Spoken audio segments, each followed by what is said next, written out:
Real YouTubers. Give history lesson. You are about to watch some good Pokemon. Hello. It's me. First of all, I wanted to thank you for all the kind words that you all have posted and shared with me. It's been a lot. The last few days have been a lot for me personally. But I've been going through the messages and they really have meant a lot. And again, it's very affirming to me that I have such a nice, great community here on YouTube and in other places as well. So, thank you for that. Now, I wanted, I've had a lot of negativity, obviously, lately. It hasn't been super easy, so I wanted to share one of my favorite Pokemon memories with all of you. And specifically talk about, I think, I've been around, almost 10, I've been to 9 World Championships, right? I've played in many, many tournaments. I've been to at least 9 U.S. Nationals, been to several internationals over the years. I've seen a lot of Pokemon, and I've always had a hard time picking favorites. I always know growing up, like when someone asked me my favorite movie, my favorite restaurant,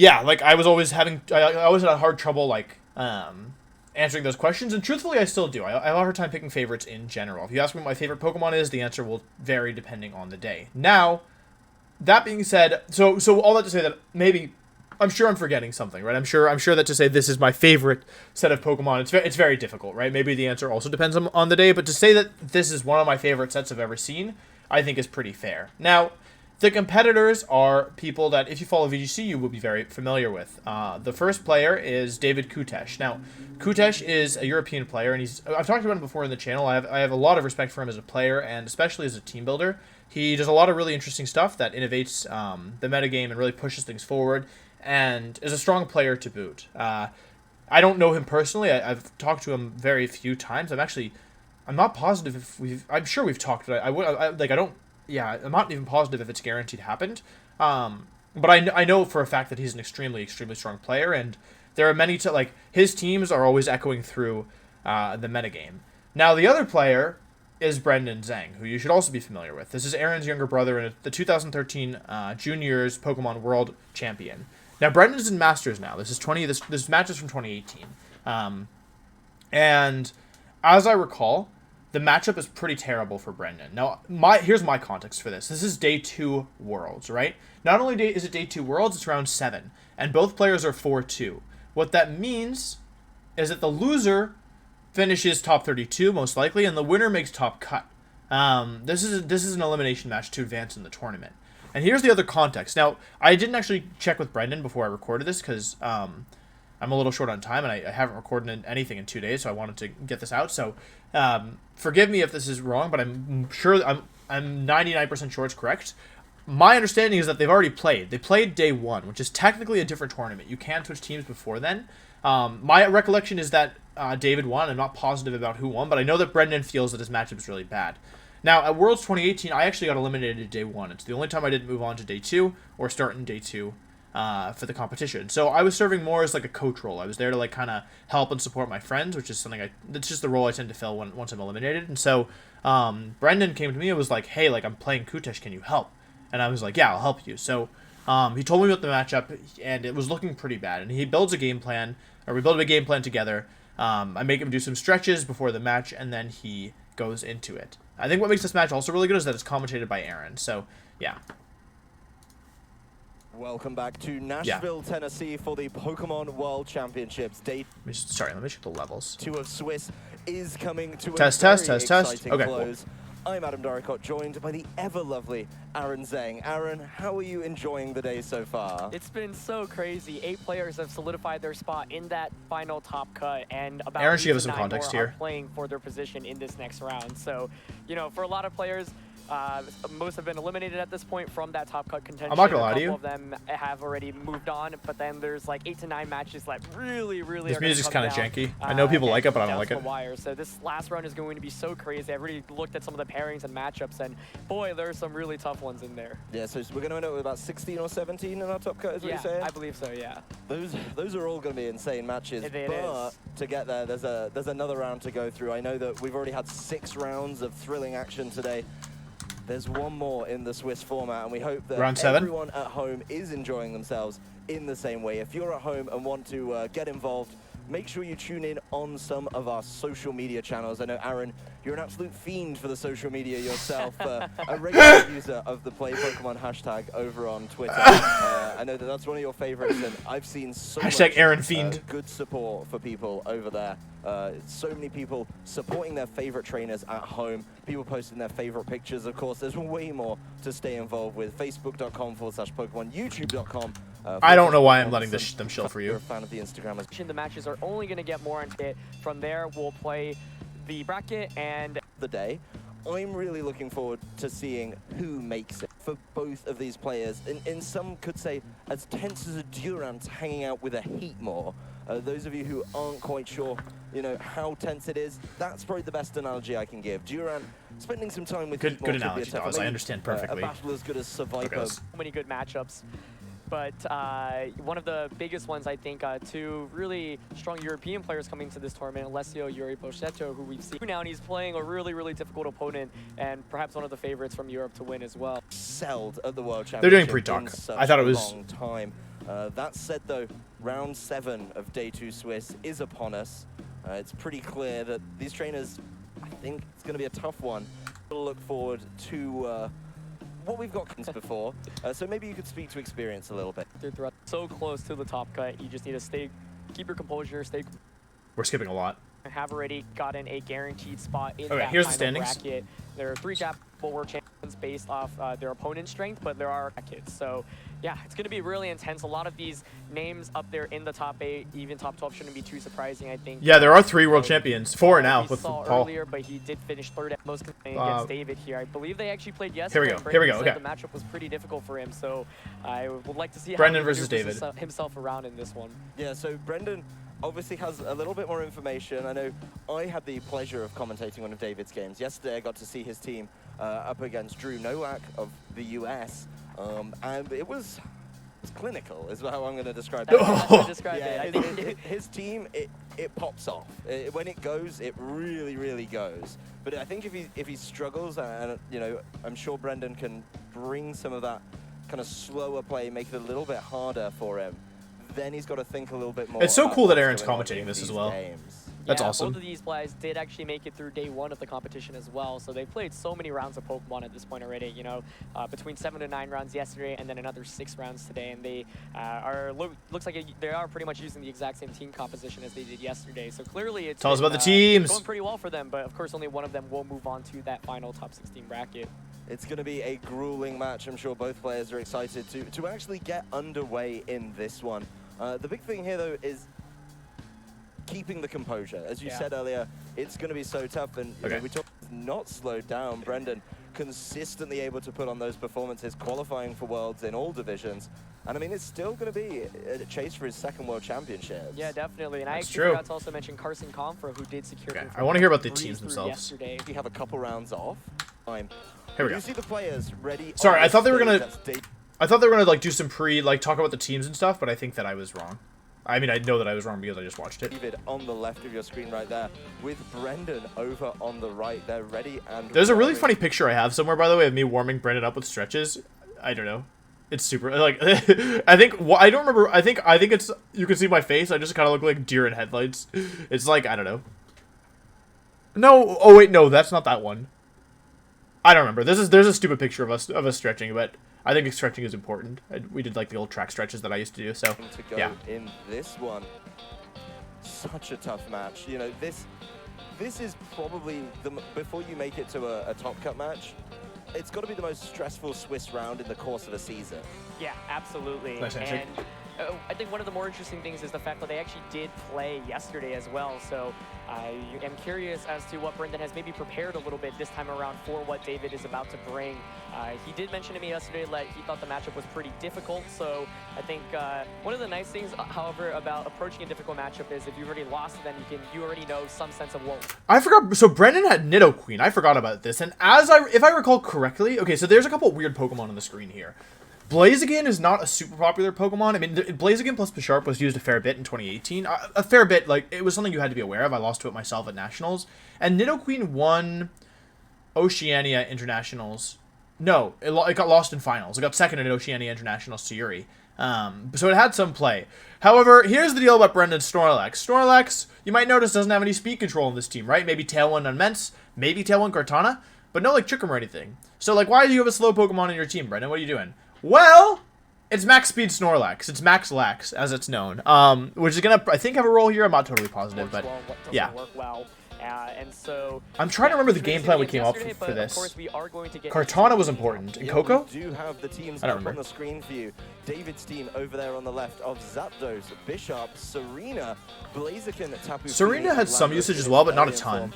Going up against As I recall. team of Tapu Koko, I think. Cortana, Clefairy, Salamence, the Nido Queen, which I love, and a Snorlax. Yeah, so Nido Queen, Brendan was talking to me about before the tournament, and if you look, it actually does hit everything on David's team for super effective. Really, really crucial. Nido Queen runs Sludge Bomb, Ice Beam, Earth Power, Protect, for those of you who aren't aware. Most of the time, like, you can run, like, Flamethrower, but you run Ice Beam, Earth Power, Sludge Bomb, and yeah, like, it hits literally every mon, like Aaron mentions. David also rocking some really neat Pokemon. I think the Serena, which we saw a little bit. It's Mega and then, of Blaziken, course, but that wasn't obvious. Mega Blaziken's a Piglet is very, very uncommon, but has clearly pushed David very hard throughout the course of this tournament. It's a cool team. Like, I mentioned David's team building. I didn't even look ahead to see what team he was using here. I've forgotten, but you can see, like, he's very creative in the way that he builds, and it works for him as well. So I think that's cool. On the Blaziken, it becomes really hard to get the other side of it. We saw some of them. Those are my headphones. Brendan didn't have headphones. I gave him my headphones. I forgot about that. I think I have them actually right back there. Yeah, I'm almost positive those are mine. I mean, I have those, so they must be mine. And it was just able to answer so many things. We are going to see the leads take the field, though. I think it's AV Coco. I think it's support Coco. With Bishop and Zapdos out. Why do I feel like it's support Coco? David. Yeah, so Bisharp here, really strong. It can get a pretty powerful attack off against both Tapu Koko and Snorlax, and of course Zapdos has the option to just Tailwind. So one of the things, however, playing against Snorlax is you always have to be very, very wary because it can easily just set up a belly drum in front of you. I think he Volt Switch Earth High Horsepower into the Sharp here, if I remember correctly. We'll see. So the situation's a little bit weird because, like, I'm fairly certain. I mean, it's Max Speed Lax and then it's AV Coco. I think, yeah, probably it either has Skydrop or Electro Web or moves like that. It could have Nature's Madness as well.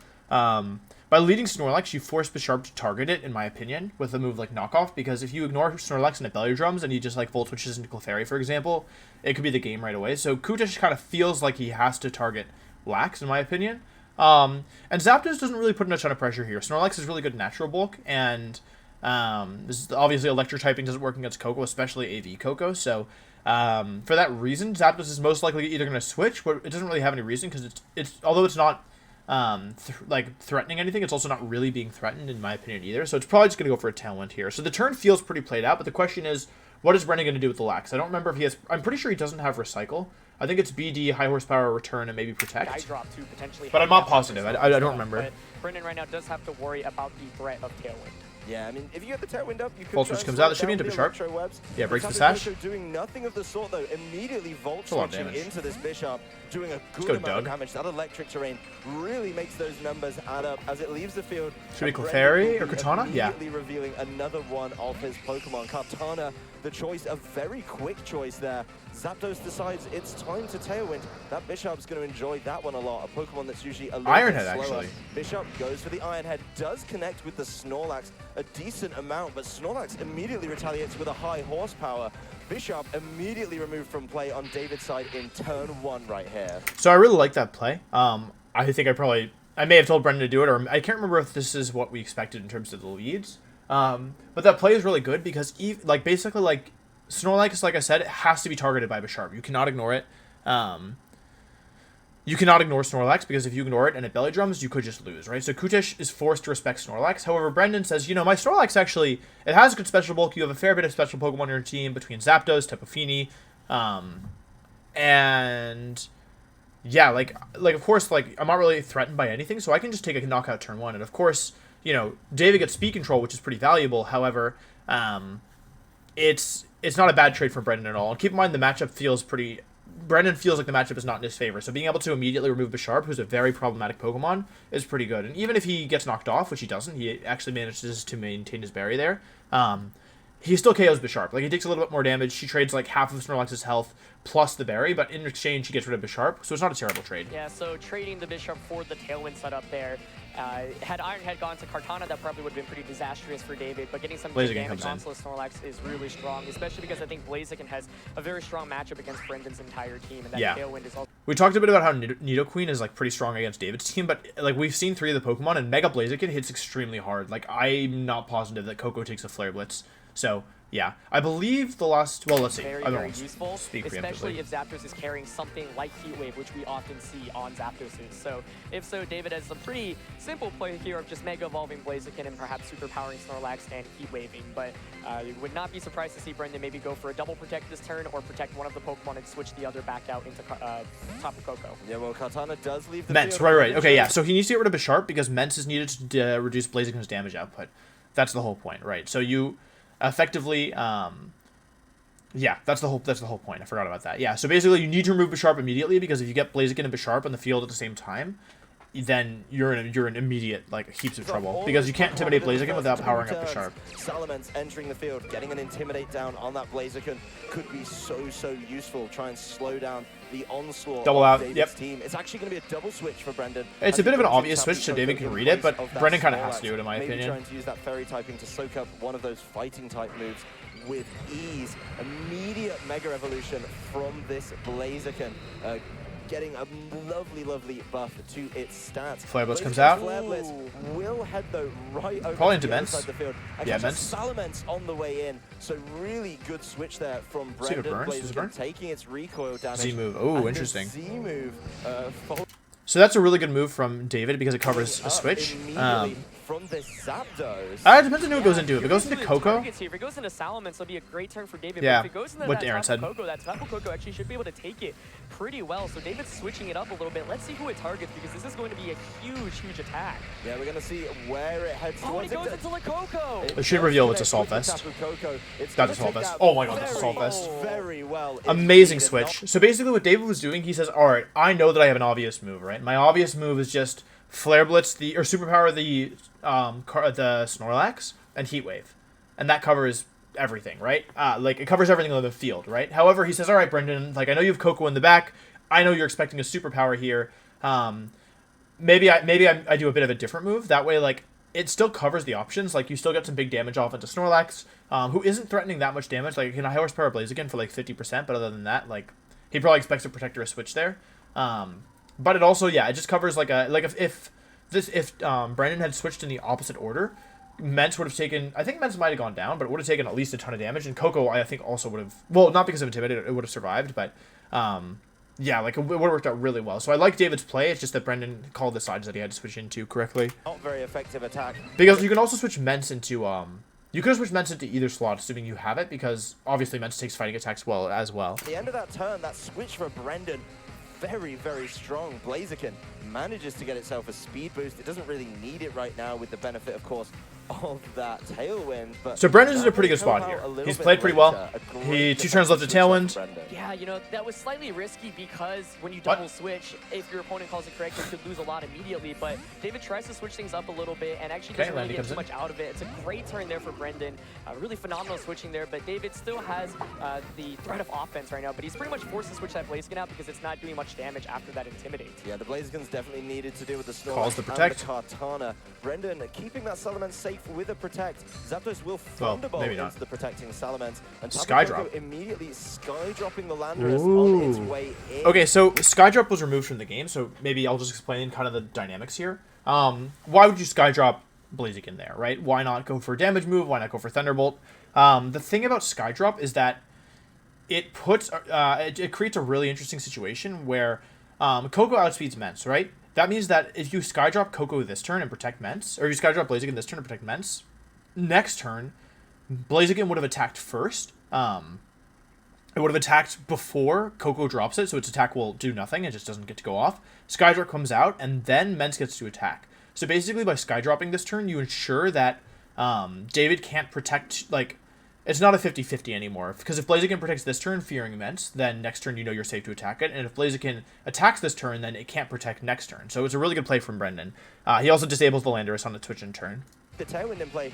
Looks like it could be a great turn for Brendan is the following turn. Yeah, absolutely. And the Z-move has already been used as well. Advantages of Skydrop, especially when your opponent is faster, it basically burns a turn on their end. And so Why do I explain things? Aaron just explains it better. Go for a setup, with Tailwind, or you can actually opt to even switch out. And Wax, I think Snorlax's an excellent Pokemon to bring out now that the threat of Blaziken is no longer on the field.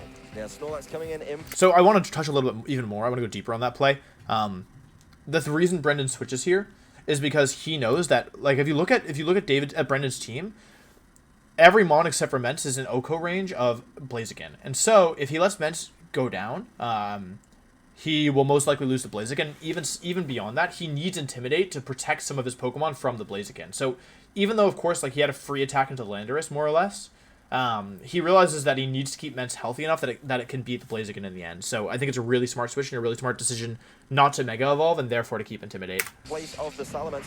Zapdos will Thunderbolt it for its troubles. Unfortunate. Paralyzed on the way in. I mean, Snorlax is slow. It doesn't need that. It doesn't need the chance just to be fully paralyzed.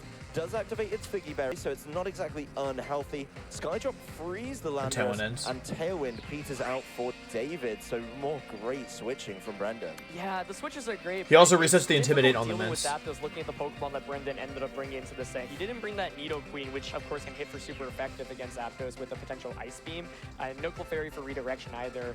Tapu Koko can chip it away with electric type attacks, and we know that this Zapdos doesn't have a variant, it's a more offensive variant, so I'll at least be able to get damage quicker on the board. But even though I forgot Zapdos is the Z move. Plays and switches, he still hasn't been able to get any damage off against the Zapdos. Yeah, Landorus. Hidden power? Ooh, read the switch. With the hidden power, looks like he was trying to call Scarf the Landorus. on the way in. Nature's Madness connects. Retaliates. So sorry. Okay, so some Landorus run. I ran Special Landorus this tournament actually. So Hidden Power Ice is because the obvious move there is David knows that Brendan knows that David is Choice Scarf Landorus. He says, you're not going to let me hit you with a ground move here. There's no way. I'm going to Hidden Power Ice and call your Mence switch in. Because if you lock into a ground move in this position, like your Landorus and you switch to Mence, like Landorus is useless and you can't really switch it in again. So he makes like a read there. But Brendan goes even further and says, I know that you know that I know that your Landorus is scarfed. Therefore, because I know that you know that I know that your Landorus is scarfed, I know that you know that I would want to switch out to get the free switch, but even if you Earth Power, you get to bring in Mence for free and you're still in the same position. So it's an amazing play by Brendan to stay in there. And I don't blame David for going for it because Landorus is kind of in an awkward spot here, but yeah. Madness. Takes half of his Zapdos' health. And it's not super bulky. You can see by the HP stat. And no Tailwind. Thunderbolt. That's going to do some good damage to the Frustration? Snorlax, okay. who does get to move this turn and lands a Frustration. It's a lot of damage onto Zapdos. Does not go down, but get the knockout, yeah, though. really It strong. doesn't get the knockout, but I think that's a great turn for Brendan there. You know, David had the opportunity to just snipe the Tapu Koko with an Earth Power, but predicted the Salamence to switch in, went for a Hidden Power, doesn't get it, and I was just talking about how it's difficult to deal with. The other interesting thing is that David chooses not to go for Tailwind there, which on the one hand I kind of get because because Blaziken and Kartana are going to eventually outspeed everything anyway, but it's still an interesting play because it basically means that you're forced to...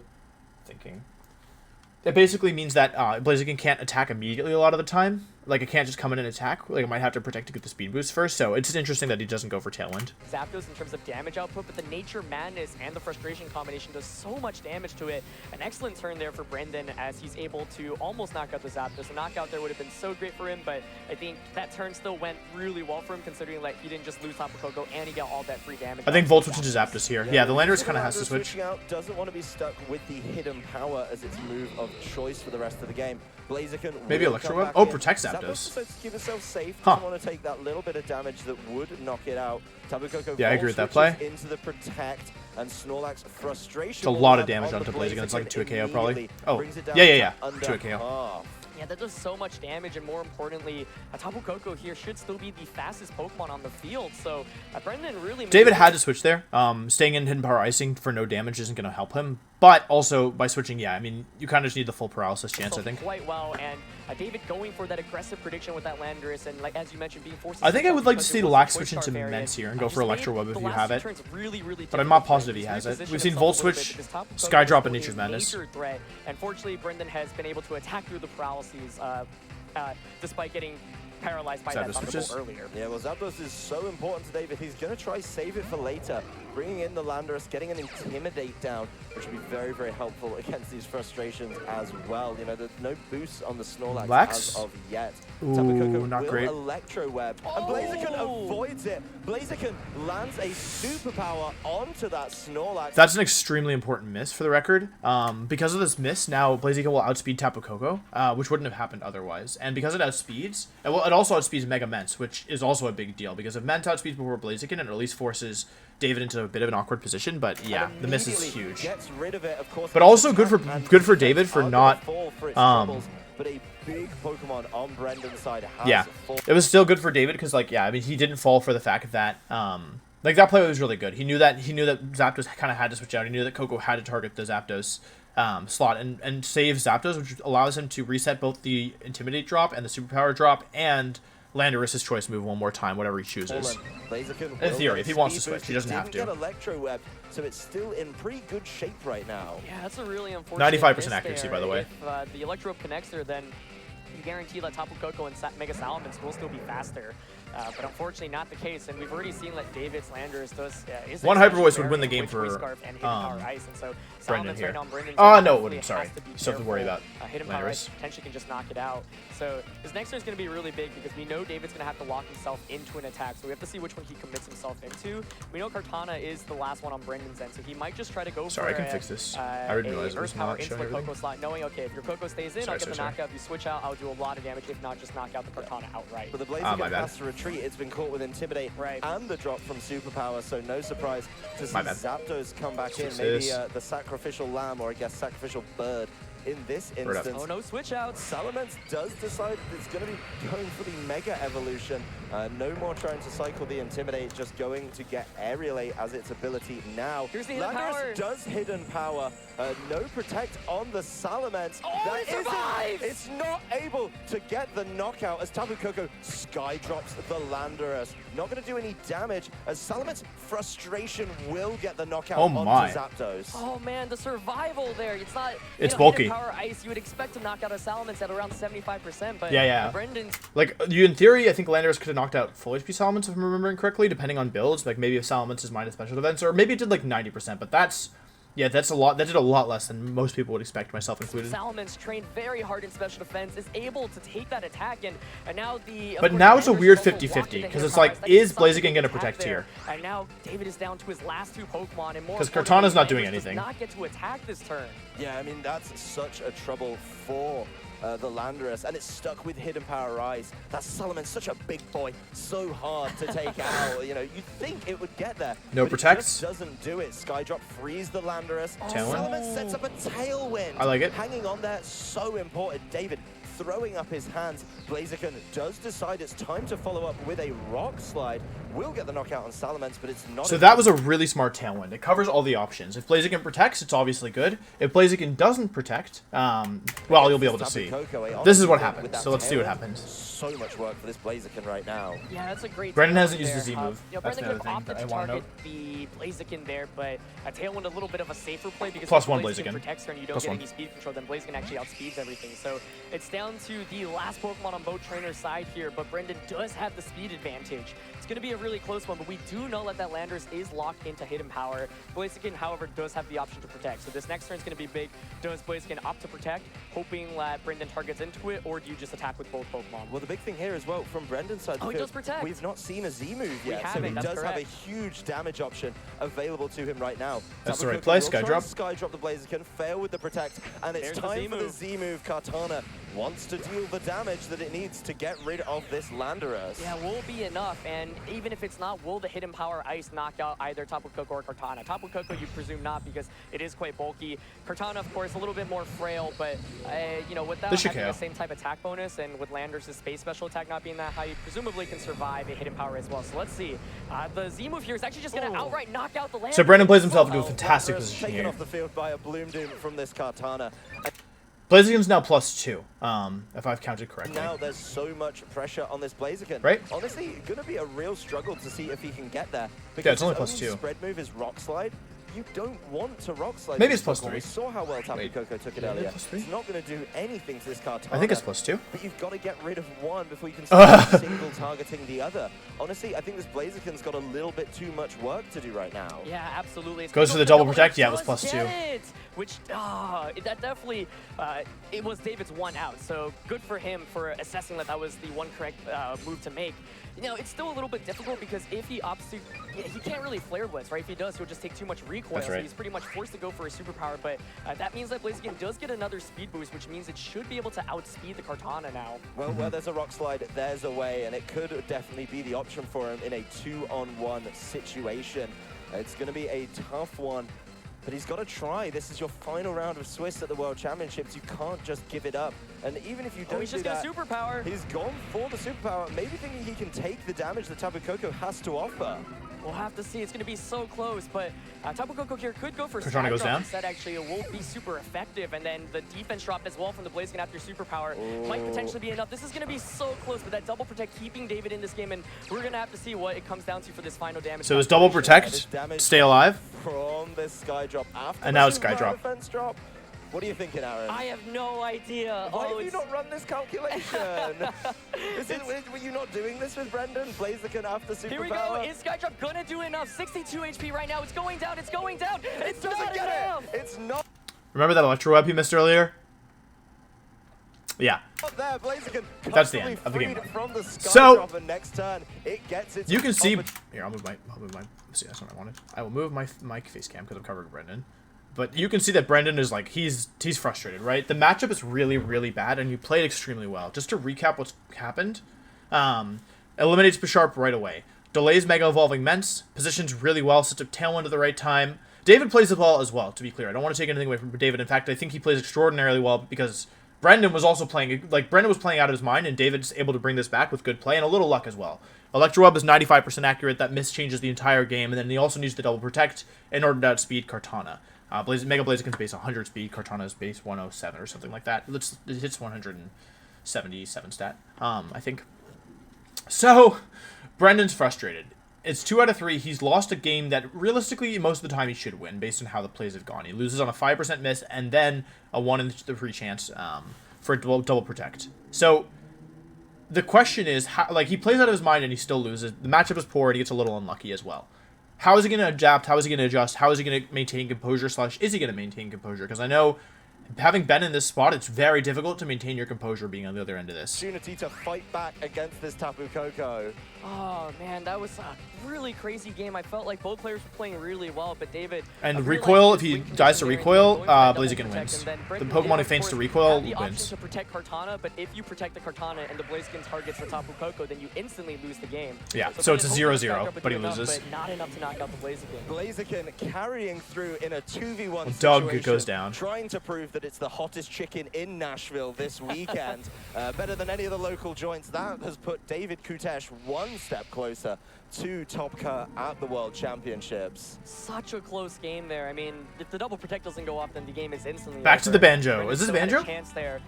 Once again, I it's have no so idea. hard to go for the protect play on Kartana there. I don't listen to much country music. I'll be completely honest with you. Opponent calls the protect. I'll be completely and honest. Brendan was probably just hoping that the Skydrop would do enough, but ultimately not enough. Oh, We can jump back into it. could be potentially difficult to bring, especially if Bisharp outspeeds it, which I think Brendan mentioned yesterday. So we do just see the... So David adapts here. This is the game plan I told Brendan to lead, but Landorus in the lead is a little scarier, because now Landorus actually checks Coco. And Bisharp... Bisharp has the same... Bisharp was always threatening Snorlax. And also, because of Intimidate, there's a chance High Horsepower at -1 won't KO. So yeah, this is a little bit trickier. The combination of Bisharp plus physical attackers in this format especially was really difficult to deal with. Going to be the For me. coming out immediately, And in this which instance. does, of course, threaten Tapu Koko immediately with a potential Earth Power, or we could see a double up into that Snorlax immediately. Also, I don't know, it hasn't really been relevant, but just so you're all aware, this is old speed mechanics, not new speed mechanics. So like Tailwind and for example, he's max speed lax, so maybe there's some worlds where Electro Web plus High Horsepower, if that were to KO Bisharp, would make sense. I don't think it would ever KO, but maybe. But it doesn't work because, yeah, like speed mechanics don't update till the end of the turn, until the next turn. So yeah, just so everyone's aware. Yeah, I mean, this turn could carve out a huge advantage for David, or Brendan could, you know, kind of nullify this threat again. You know, we saw the high horsepower from his Snorlax dealt with that Bishop so easily. So if he can get rid of that again, you know, and maybe capitalize on that lead a little bit better than game one. Snorlax goes for protect, actually. This turn. I like it. Up to David to see if he's managed to call that. Oh, Landorus will immediately Earth Power the Snorlax. Tapu Koko Volt switching away from danger. Good damage on that Bishop again in the electric terrain. Yeah, so David could have made a grave error trying to remove that. I really like that play from Brendan. He knows that Snorlax has to be targeted or David risks losing. So he knows that at least one attack will go into the Snorlax. Now, I personally expected Earth Power into the Koko, but because you're Sulfus, you know you can take one. And he also probably guesses that Voltage plus high horsepower won't KO Bisharp at -1. Now, I might be reading too much into this. We'll have to see what he goes into, but yeah. Snorlax from play. We do have to see what Brendan brings. Kartania comes in. The same as game one. Good switch. It's not threatened by Bisharp in any way. Be a double up. Assurance. Oh! Okay, that explains a lot. He doesn't actually have knockoff. He has assurance instead of knockoff. So that's why he went for Iron Head game 1, and that's why he had to go for Earth Power game 2. Because if he goes for Earth Power into Koko Volt switches into Clefairy, and then Snorlax Belly Drums, it's boosted Lax. So that's why Khoutesh makes that play. It makes a lot of sense, but Brendan really benefits from it. So Brendan playing that first turn perfectly. They're avoiding any damage, and also I think Kartana should live in Earth Power, but not Sucker Punch plus Earth Power. Excellent turn here for him, and now this Kartana is actually in a pretty good spot. Bisharp now can't as easily go for that Assurance, and if Landorus goes for an Earth Power into Kartana, Assurance will do less damage to Snorlax. But one play Brendan does, however, have to worry about is like a Sucker Punch Earth Power play into Kartana. So now the question is, do you protect the Kartana? No Sucker Punch, and here's just an Earth Power into Snorlax. Yeah, David is terrified of this Snorlax. Bloom Doom comes out. Good move by Brendan. Coming out from the Earth Power. But we know what's coming. It's Bloom Doom, it's Kartana, and if it's heading towards Landorus, based on game 1, it's going to be a knockout. Brendan really up in the ante in this game, going a lot more effective. I'm actually really surprised that Khoutesh chooses to presumably double into the Snorlax again, because it doesn't seem that threatening to me. Like, the Kartana honestly feels a bit like the bigger threat, but yeah, maybe because of what he brought in the back, or maybe he just hard read up detect from Kartana, because it's so scary to attack with your Z move here, knowing full well like you might lose your Kartana, just have it go down.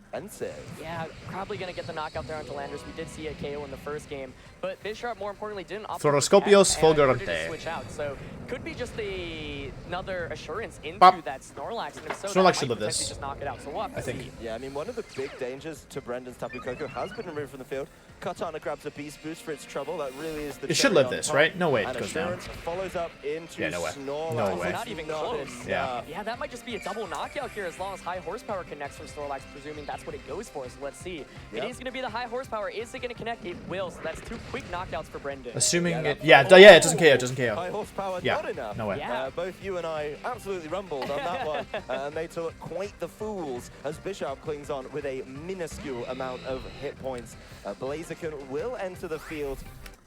Bisharp sticking around is really difficult for Brendan because we know he has Ments in the back, right? And we know he needs Ments to beat this Blaziken, but he can't really use Ments super well as long as this Bisharp is around. But getting this much damage on it is still nice for sure, especially like in the last game, David really used Tailwind to press a lot of advantages, and in this game, he doesn't have Zapdos on the field right now. What that means for the total like state of the game, flow of the game, is let's presume he has Koko and Ments in the back, which I think is pretty fair. Bisharp can Sucker Punch the Ments. It could +1 Iron Head the Koko, but like, I mean, it could Sucker Punch the Ments is the real thing, but we know Ments is Tailwind, and Sucker Punch isn't going to do very much to Koko anyway, and so, yeah, like, with that being said, like, because his threatening move in this instance is actually Iron Head or Assurance, I don't actually think it's, like, even though, like, the damage on Bisharp is still important, even though, like, ideally it would have gone down there, but I think it's still good for Brendan here to get the damage on Bisharp. And we know that it can cause trouble. And if you're David, you're very happy you didn't go down there. Honestly, Blaziken could be up against it once again. David already down 1 Pokemon. That said, the 2 on the field right now are the 2 Blaziken. And Kartana has +1 attack, so... Oh, sorry, the other thing here that's kind of important is, number 1, we don't know Kartana's 4th move. They often would run Tailwind, but it could also have Substitute. But we know that Ments is Tailwind, so I'm not sure what it has. It could also have Swords Dance, though, on a Grassy MZ set. You wouldn't normally run Swords Dance or Steel Move or something. And we also know that because Blaziken's actually slower than Kartana right now, it might be forced into like making a defensive play.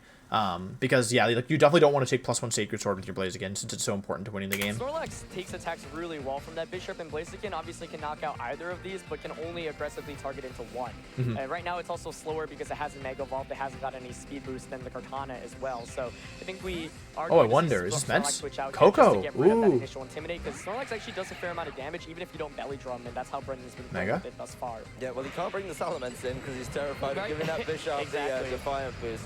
Blaziken will immediately Mega Evolve. There's no reason not to if you're the Blaziken in this situation. Kartana, though, Leaf Blade into that Bishop enough. Good play by Brendan. I didn't expect that at all. Sucker punches from it, trying to go for those bigger moves, maybe wanting the Defiant boost before a Sucker Punch. +2. Kartana's now got 2 Superpower? Beast boosts. to Flare his name. Blitz. Doesn't look like they're going to be sticking around, though, as Flare Blitz from this Blaziken will connect with Kartana. 1-hit knockout and a healthy That's still a amount of very recoil good out of trade. that. Even though it's full HP Kartana for 4 HP Bisharp, it's still a very, very good play for the state of the game, because unlike last game where David could reset his Intimidates, he doesn't have that option anymore. For this Blaziken as well. So another trade of Pokemon, but the advantage still lies with Brendan in the numbers. Yeah, definitely, especially if he's got that Salamence in the back, which we saw in the previous game. Salamence would be able to get an Intimidate off against Blaziken, then Blaziken's damage output is really reduced, and we do see it come out, which is basically, I think, the perfect Pokemon to have right now in this situation, especially because... Same we know Pokemon as that last game, but Zapdos does have David the switches the Z-move, order. and that Tapu Koko can Nature's Madness. So I think Tapu Koko right now actually in a really good spot. However, David because hasn't it used won't his do too Z-move much and can damage use when that he is potentially to so beat the Intimidate. Mence. Just needs to avoid getting Z-moved and getting that Salamence sniped out immediately. Yeah, I mean, you do have to wonder, you know, what will this Blaziken be able to do? It wants to feast on that Oh my god, wait a second. I had an idea. Let's see if it works. Snorlax, I had an idea. but it's not going to be able to right now. Tapu Koko and Salamence stand in the way. It's going to be stuck with an attack drop for the rest of the game. So there were 2 good plays there in my opinion. Brendan makes the safer one that isn't weak to double protects. The play that I was considering, so basically Khoutesh is either going to Tailwind here or he's just going to Z move into the Mence with his Zapdos, and Blaziken will either protect or attack. What I was thinking you could do is you could actually Skydrop into the Koko and protect Mence, and then that way next turn we could do the thing that we talked about earlier. However, I don't know that the Electrium Z calcs on Brendan Mence. I assume because it lived a hidden power, it should be somewhat bulky. And so I think it could take a Z move as well, but it's what I mentioned, the play that I mentioned is weak to double protects and also might have some other issues as well. So the play that he makes is switching out Snorlax to get a double Intimidate down on the Mence. Looks like on the Blaziken. Blaziken. Cycle that one and really limit what this Blaziken can do. No way to boost its stats as Protect from Snorlax Blaziken. comes in for the Salamence. No Blaziken reaction keeps from it Brendan. safe this turn, decides to protect. Doesn't want to be Volt messing switch. around at all. Tapu Good Koko's play. Volt Switch lands Tailwind. into protect. Z-move. And Good Z-move. play The from Z-move Brendan. immediately coming out from this Zapdos. Yeah, that's exactly what Brendan wants to see right now. Once you commit that Z-move, your damage output is so much more reduced because Zapdos doesn't have that threat. Not to mention, Salamence will be able to come back in and get another Intimidate off against that Blaziken. So, excellently done by Brendan here. The Snorlax at this point really isn't that useful. I think it might actually be able to survive this attack. Yeah, it should take Either this. way, Like you 50, basically 60% force another left. target Or into it because takes. it will threaten Yeah, a high horsepower 65. onto that Blaziken. Does manage to survive, but that's a great turn there for Brendan. He's able to get the Z-move out, and he knows Blaziken can't protect now. It's still a Z-move. little bit of an awkward spot though. Like I don't know, like because you can't really Volt Switch anymore without the fear of getting sniped on the way in. The size of that lad. I'm in awe Absolute of the unit. size. He is an absolute unit. It's such a monstrous Pokemon to switch in. You just take any attack. Like, yep, that's cool. Exactly. So, I mean, we haven't fully seen Blaziken's Ooh. set yet, but, you know, at this point, Oh, it feels very like interesting. Brendan is in a pretty comfortable spot where he knows he won't be taking too much damage. I'm kind of surprised, actually, to see the I'm really Snorlax switch out there instead of just getting a free switch into Salamence, because now Salamence does risk getting potentially critted. Yeah. Rock Slide misses the Oh. Tapu Koko. That's huge. So Brendan doesn't care about the damage there on Coco. He cares about not being flinched. there's He wants no to Volt flinch Switch chance into whatsoever. Yeah, I mean, after into the Lax. 2 Intimidates from this Salamence, this Blaziken really Oh! is a very mild chicken in this one. Not Really going good to do play. much damage at all. It's going to get Sky dropped as well. Really good Some play. damage coming Really in good play. As Zapdos doesn't get to Really, connect really good his play. move, Tapu Koko's well out of the way. That was such a Yeah, good play. targeting the Tapu Koko there, you know, it would have been pretty scary because if it targeted the Salamence... So David knew that Coco's main form of damage output there was to Volt Switch into his Blaziken, putting it in range of another attack. So he therefore Thunderbolted the Coco in order to get some damage on the Mence, switching in. However, Brendan predicts this, switches Lax out into Mence, saying, "All right, I'll take a -2 Rock Slide. It's cool." In return, though, I'm going to be asking for your Blaziken. Give me your Blaziken, and he gets it exactly. And the only way that play doesn't work is if Khoutesh Rock Slide crits or he Thunderbolts into the Lax, which I mean, in some ways makes sense, but No, because Snorlax has Protect, it doesn't make sense, actually. So I really like that play Might from have put in Brendan. a range where another Thunderbolt could knock out, but now Brendan gets a guaranteed free knockout onto this Blaziken. Another Thunderbolt from Zapdos won't knock out Brendan's Salamence, and then it'll be a 3-on-1 game, and Brendan should have this game 2 sealed up. Yep, well, Brendan doesn't want to be messing around with the Intimidate cycling anymore. Finally, Mega Evolving that Salamence, getting access to Aerialate. Tapu Koko's Skydrop, as we saw, does some solid damage to Blaziken. A really good amount there, as Salamence will Frustration as an immediate follow-up. And with the Aerialate, it's super effective, and Blaziken is... Sorry, can I read a text I just got? This is from one of my Acapella friends. SOS period. WTF is the purpose of Lightning Rod if it can't protect my Azumarill from Thunder. I'm so upset, I thought I just made the biggest brain play of my life by switching in Marowak next to Azumarill on the last turn of Dynamax, and instead I lost. And I said, who thundered you? And I'll give you, type your answers in the comments below. The answer is Duraludon. So I'm going to say, so you made a great play, but Duraludon's ability is the only ability in the game that ignores Lightning Rod. Well, technically, Mold Breaker ignores the damage, but he doesn't need to know that. It's about the redirection that he cared. Gone. Yeah, and Zapdos will Thunderbolt, so we'll see how much it will do to Salamence. Yeah, Salamence, ooh, it actually does take a fair It's like amount. So yeah, had it's a the good, Thunderbolt decent initially gone to Salamence, or the Snorlax switch out instead of Tapu Koko, that could have been really bad. Yeah, but Zapdos can never Brandon beat the did- Koko and could I just thought Nature played Madness, this Nature game Madness, Full Twitch, fantastically. You know, that GG. turn 1 was just so big, and I think that's a testament to David's team. So I feel like here's something that people don't talk about that often, or at least that I haven't seen people talk about that often. This position, where you get cheesed out of game 1 or game 2 and then win the other one, right? And she's just kind of unfair to David because he played really well. But I think, you know, like maybe Brendan's got to be feeling like I should have won game 1. I know at least maybe Brendan doesn't feel that way, but I've been in situations where like I lose a game that I feel like I should have won, right?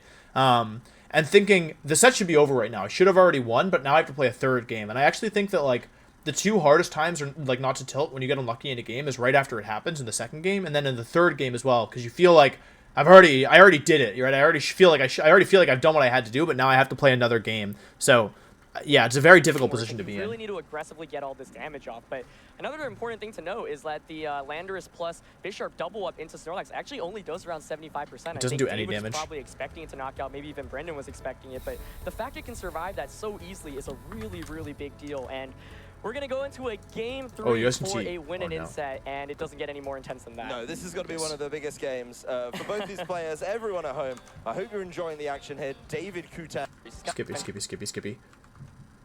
So if you're Brendan here, I don't know if he adjusts because I mean I don't know. I think I'd probably stick with my plan, but he's put on a little bit he more also pressure can if Brendan adjust. decides to go with the Tapu Koko Snorlax lead that we've seen him go with thus far in the game. So this, you know, lead matchups can often dictate that third game, especially if your opponent switches it up. So let's see. It's gonna be Tapu Koko and Needle Queen. Okay, he switches it up. So Brendan has gone off script. I don't remember telling him to use Nido Queen, but he's adapted by himself. He's the one playing the set, not me, and he adapts and he brings Nido Queen. He calls probably.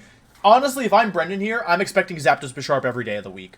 Every day of the week, I think it's Zapdos Bisharp up front. Because David uses it, like, he brings the same 4 Pokemon game 2 as game 1, but it doesn't work, and it feels like Landorus and Bisharp are a lot weaker. So he says, all right, I'm going to call your bluff. You're doing Zapdos Bisharp again. Let's see what works. What happens. Big appearance here Oh, at the I was wrong. Stages of these Swiss rounds. Landorus and Bisharp back again for David Khoutesh. So, what do you do when you see the Nido Queen? ground typing's Yeah, kind I of think scary. Brendan's switching it up here, potentially expecting the Blaziken to come out as the lead. And Oh yeah, Nido Blaziken Queen too. is so good offensively against David's team, but there's just so much that threatens it in terms of damage output. So That Landorus has got to be enjoying its choices right now. yeah, exactly. Like, you delicious. know, 2 free Earth Powers, and you don't have to worry about Salamence switching in, because if it does, then Bisharp will just get a free boost. So I think Brendan maybe trying to get a little bit clever in terms of the lead matchup, hoping that David I like the call, though. doesn't end up going for it, and now he definitely has to suffer the consequences a little bit, because double up could just knock out the Koko with an Earth Power and Iron Head, and Landorus Earth Power might just knock out Nido Queen. Yeah, Nido King's going to protect. We see a little fist bump from David on the table. Must be enjoying that one. As Landorus will connect the Good Earth call. Power into the Tapu Good call Koko. from David. It's not quite going to be enough for the knockout as Tapu Koko Volt switch. Volt switches out again. Bisharp takes this huge amount of damage just first turn on the way, just while it waits to attack. Yeah, you know, this Tapu Koko is not really one that's too offensive, but Electric Terrain boosted Volt Switches are still doing a lot of damage, and I think we're probably just... Cortana, so he leaves Lax, presumably. So David Doubles does into go it. That's first very pick. He brave. does get that double up, and That's had a- Brendan that's been very, able to very say brave. Ice Beam the Landers, that would have been huge for him. But Brendan at least still gets out of the situation a little bit better than how we would have expected, given that the Landers Scarf lead was so good. Yeah, it could have been a whole lot worse for him there. So, you know, not bringing... If you're Salomon- Khoutesh, this is like a bit of an awkward position, of course, because like Brendan could switch into Ment, for example. Like let's say you Earth Power Nido Queen and do whatever with Bisharp, right? And Sucker Punch or Iron Head or something. If Brendan switches Nido Queen into Ment, you waste your attack, and Kartana KOs Bisharp. And on the other hand, if you Earth Power into Kartana and Kartana switches into Ment, then the same situation happens because Nido Queen KOs Bisharp. So it's actually a little bit awkward. And the other interesting dynamic here is if you protect Bisharp, the same situation could happen, but both Pokemon are capable of OHKOing Landorus as well. So it's actually like really awkward for David. Like he has the momentum, but it kind of feels like balls in his court, right? If Brendan wants to play risky and bring in Ments, which he doesn't have to, but he has that option, yeah, like it could be interesting. Meaning that Bisharp isn't getting to play. And again, this Landorus can just Earth Power. Again, the Salamence still can't come in as Bisharp. The Salamence can't come in, but it's you risky. have to wonder, you know, how much can it do against this Kartana? The Nido Queen leaves David the field nods. for Brendan. Salamence does come in, so this Bisharp is going to have to be taken out before it's given the opportunity to attack, or it's just going to start landing some knockouts. Yeah, so we'll have to see who Brendan targets with this Kartana. Bisharp is going to get that Defiant boost, and Earth Power into Nido Queen, kind of a predictable move. The Earth Power does go into the Kartana slot. He calls it. Will it be able to survive? Oh, it survives! It just hangs on and retaliates with the Sacred Sword. Bisharp not thinking about it. That's a huge survival. I don't think I have to tell you guys how big of a survival that is. I think it's literally 1 HP as I recall, but I don't know that for a fact. Don't quote me on that. Every single time. The big thing here though is 3 Pokemon on Brendan's side are weak to the Earth Power from Landorus. Right, exactly. So David is in a position right now where he has to. Yeah, deal with Landorus the is Salamence really immediately. strong right now. Zapdos could be an interesting way to do it because as soon as he deals with Zapdos, then he can just run through with. The other thing to note here though is that it's kind of more complicated than it looks because like if you you need to get rid of Zapdos or of Ments here, but like the speed control is really important, and also like if Landorus goes down, like let's say you trade Landorus for Ment over the course of the next 2 turns. Like this turn is protect Kartana, Earth Power Kartana, Max Lightning, Gigavolt Havoc into Ment. It survives, returns to Landorus, and the next turn same thing. Nido Queen becomes extremely dangerous for the end game here because Zapdos probably only has Heat Wave to hit it. This Landorus, Brendan's gonna have to spend so much time keeping Salamence safe. Yeah, I think the main issue right now is even though Kartana did survive, like you mentioned, the entire right side of the field is just weak to Earth Power. So I think David here just probably Earth Powers the Kartana, goes for a Tailwind with his own Zapdos, and even if Brendan has Tailwind, You could sack something here. You could sack Kartana. He's going to be able to match it at best. So this Scarf Landorus just being able to lock into Earth Power and making David making 2 correct calls back to back, really giving him a huge advantage to start this game. Yeah, he's really in the driving seat. Kartana will protect. I can't describe how much it tilts me that Brendan's using Protect instead of Detect on Kartana. So, you know, if this Landorus stays around, keeps attacking, it's not The question is, does David Tailwind or does he Gigavolt Havoc? I expect Tailwind. It feels... Salamence decides to Stone Edge, and it does connect on the Zapdos. It's not enough for the knockout. Zapdos sets up its Tailwind, so a really, really good... So that changes things. So I was thinking you play to a Nido Queen endgame. Here's the other endgame. If Landorus wants to keep Earth Powering, like if Landorus Earth Powers to Kartana and Zapdos Gigavolt Havocs into Ments, Landorus will never be able... If once it becomes a 2v2, or once there's only 2 Pokemon left on David's side, you can no longer... Like, you can never touch Ments again. So that would mean that it's the only Pokemon that David has to beat Ments would be Blaziken, and yeah, like you don't really want that. I forgot he had Stone Edge. I thought he had Earthquake. And getting Tailwind set Imagine he crit. Zapdos is given the opportunity to attack before this Salamence. And like you might wonder why did Brendan protect Kartana? Well, I wonder because why didn't he have a Detect? But that's beside the point. But yeah, like you might think why protect Kartana? Like it's just gonna go down this turn anyway. But the thing is, because all of Brendan's Pokemon on that side are weak to Earth Power, like just stalling the turns is still valuable. Yeah, Stone and stalling the Tailwind. He has to call if the Z move comes out here. If he does, he wants to protect against it. If it doesn't, he wants to attack. Zapdos, Tailwind, and Landorus would have been locked into Earth Power, meaning he couldn't touch Salamence for the remainder of the game. However, no critical hit there means that David now, I think, in a pretty fine position to just keep launching Earth Powers into that Kartana slot.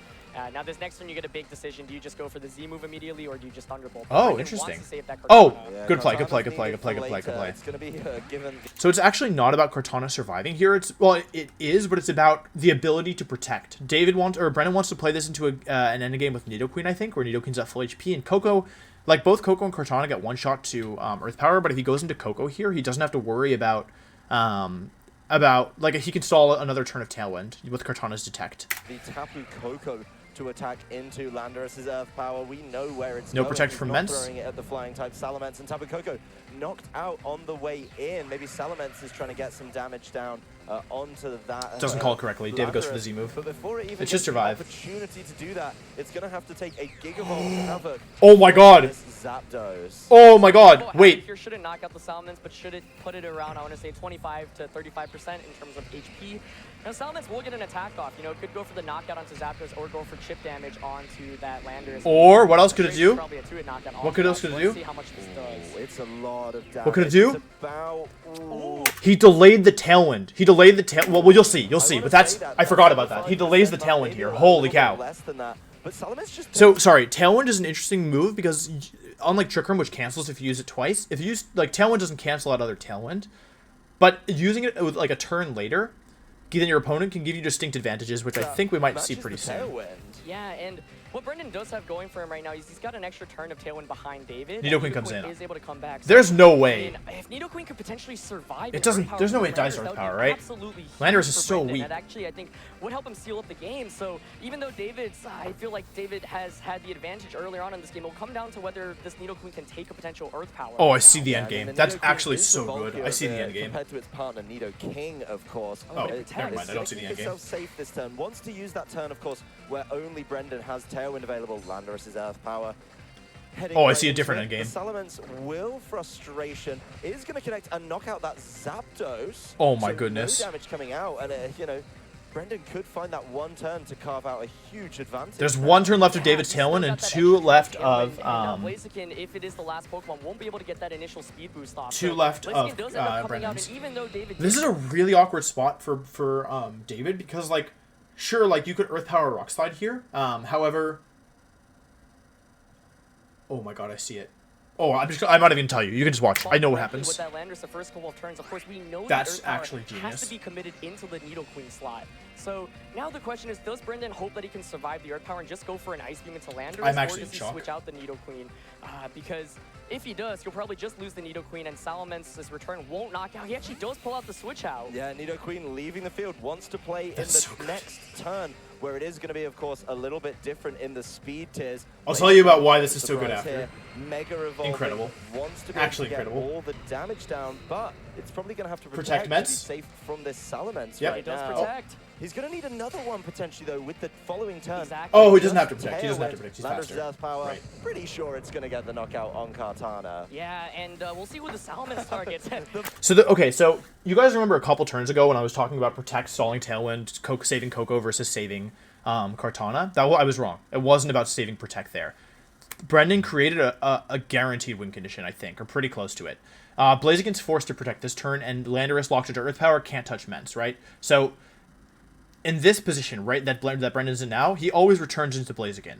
However, if Coco was alive instead of Kartana, that becomes a little tricky, because if David hard reads this play and goes for Earth Power into Mence, and intentionally not taking a KO, reading the switch from Nidoqueen into Coco, in this case it would be Coco instead of Kartana, then it actually puts Brendan in a little bit of a weird situation where he can't use the last turn of Tailwind. However, with this position, David needs a double protect to win, and even then, or like in this position, if he Earth Powers into Mence to intentionally not take a KO, it doesn't matter. Kartana, with one turn of Tailwind, it still has the Bloom Doom, which it hasn't used yet, to be able to pick up the KO onto the Landorus. So it's a very... That decision that he made of saving Coco versus...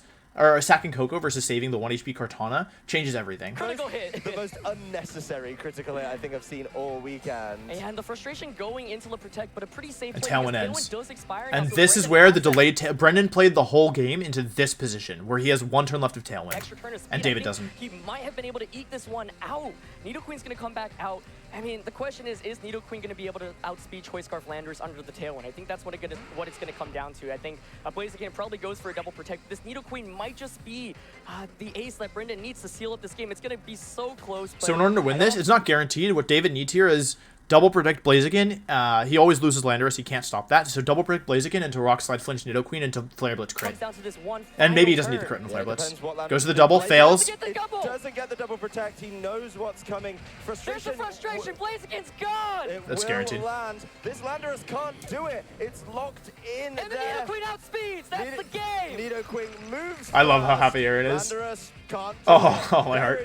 Brendan Zheng will be advancing to the top cut in the World Championships here in Nashville. David's run has been fantastic, but he's stopped at the final hurdle. Oh my! I feel bad for David because he played it really well, but Brendan was totally out of his mind this set. He made this such an incredible series, but Brendan really, I'm just so impressed by his ability to maintain his composure after that first game, because losing the way it makes me so happy. One of the toughest ways you can lose in Pokemon, feeling like you are consistently one step ahead, but then ultimately losing to a double protect there in the end. But he manages to keep calm, keep collected, and he takes it 2 games in a row. That Nidoqueen ended up being so clutch, and I think that play that he made in the end, switching out the Nidoqueen, it was so good. Can protect and kind of pinning his opponent into a perfect place and having that extra turn of Tailwind ended up winning him the game. I mean, he maneuvered the second half of that game just perfectly. Yep, not enough cayenne pepper and lard for that Blaziken. Unable to be the hot chicken that it needed to be and get the double protect. I think if that happened, we could have had a much tenser final turn of the game. Yeah. But that turn where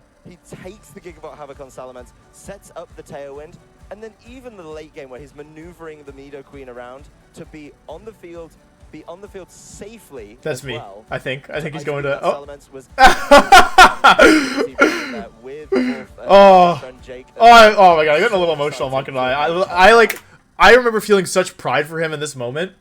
I have that shirt. It's actually drying behind me. Oh, I'm actually. I'm not gonna lie. I'm a little emotional. I was so proud of. Obviously, I'm biased, right? And yeah, obviously I'm biased. We're not gonna pretend that I'm not biased here. Of course, I was rooting for Brendan here. Nothing against Khoutesh. I think he's a really nice guy, but I don't know. I was I think this is one of my favorite sets because Brendan, kind of against all odds, maintains composure and pushes some of the some incredible gameplay. I think that if Pokemon were bigger, people would study it and kind of be academic and breaking it down and say, okay, here's the position. What are the perfect moves you can make? And Brendan doesn't have that luxury. He's making his moves in about 30 seconds per turn, right? And not only that, but the pressure that's on him is immense. I don't want to understate that. Brendan really wants to top cut the World Championships here in the Masters division. I don't believe he top cut in 2017. He really wants to top cut and do, be in your elimination match, right? That's enough pressure on its own, and especially when you feel like your matchup is not good, right? When you've already lost to the person the day before, right? And when game 1 doesn't go your way, to maintain your composure, to stay collected, and to continue to play excellently, I think given the full context, that's why this is, I think, my favorite set. Brendan displays almost perfect mastery of the team and a really deep understanding of Pokemon, and I don't know, he plays out of his mind despite everything else working against him, right? Not to mention he played in day 1, so he played between 7 and 9 rounds day 1, and then this is his 7th round day 2. So potentially he's played if it took him 9 rounds day 1, which it may have, that's his 16th set of Pokemon. Even in the best case scenario, it's his 14th set of Pokemon, meaning he's played at least 30 games of Pokemon over the 2 days, which is exhausting, and this is the end of the 2nd day. So yeah, so he wins the match and top cuts the World Championships, and I don't know. I was and am really proud of him. So this is a bit longer than I intended. I actually am really hungry. And I was gonna I'll eat beforehand, but then I was I'll just record and then eat after. But yeah, I think that's all I want to say. I thought that it would be nice to share with you all kind of this set that brings me a lot of joy to rewatch. I didn't realize it was online. Actually, Jake, who's here as well, was able to find this match for me, or at least show me where it was. So thank you to him as well for sharing it with me, so I could share it with you all. But yeah, I don't know. I think it's a really, really great set of Pokemon, and between 2 very high level, very, very, very strong competitors. So yeah, the whole thing is just phenomenal in my opinion, and in my opinion. But I like it a lot. So yeah, I think that's all I want to say. Thanks for watching. And I'll see you next time. Peace.